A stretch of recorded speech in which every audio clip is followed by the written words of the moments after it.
สวัสดีครับผมสวัสดีพี่น้องๆชาวยูทูบคลิปนี้พามาดูแมคโครเสียต้นครับ100 เที่ยวครับวันนี้มาให้แล้วเด้อลูกพี่เด้อ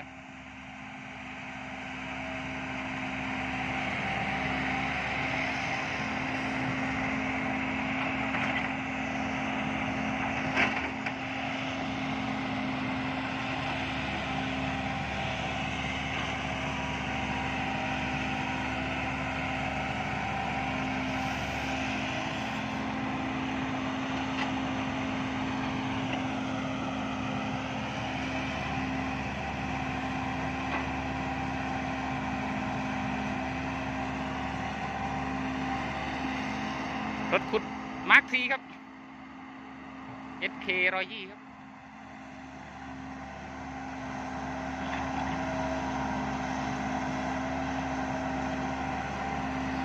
เดี๋ยวต้นขับเองครับ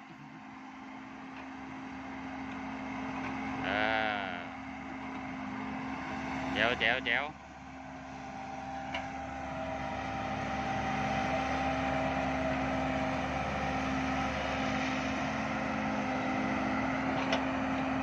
โอ้ยอย่าใส่หลาย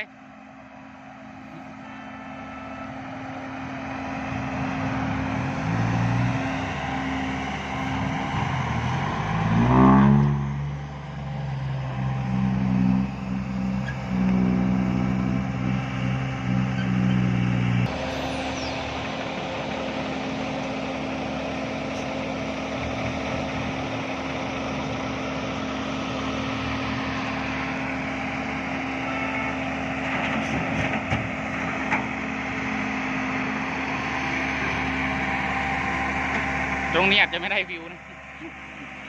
หันหลังให้แมคโคร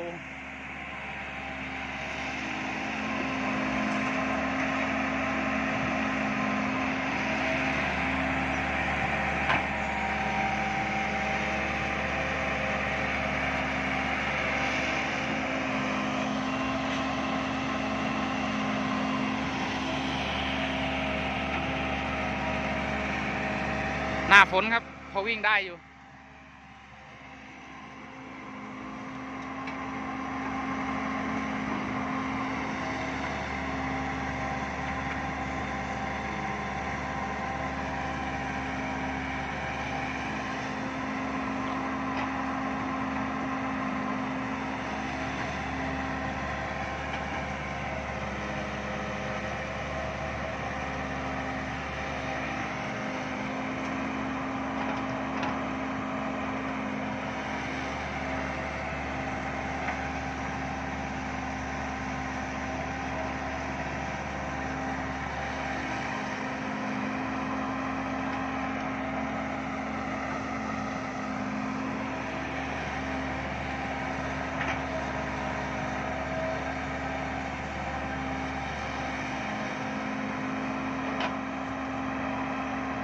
ได้จะนับ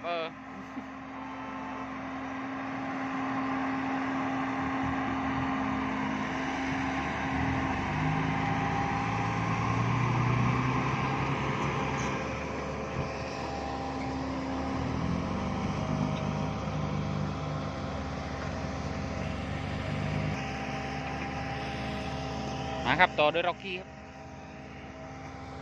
ทีมงานเสียต้นนี่เน้นโอสงวนศักดิ์ครับ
เคครับผมคลิปนี้ก็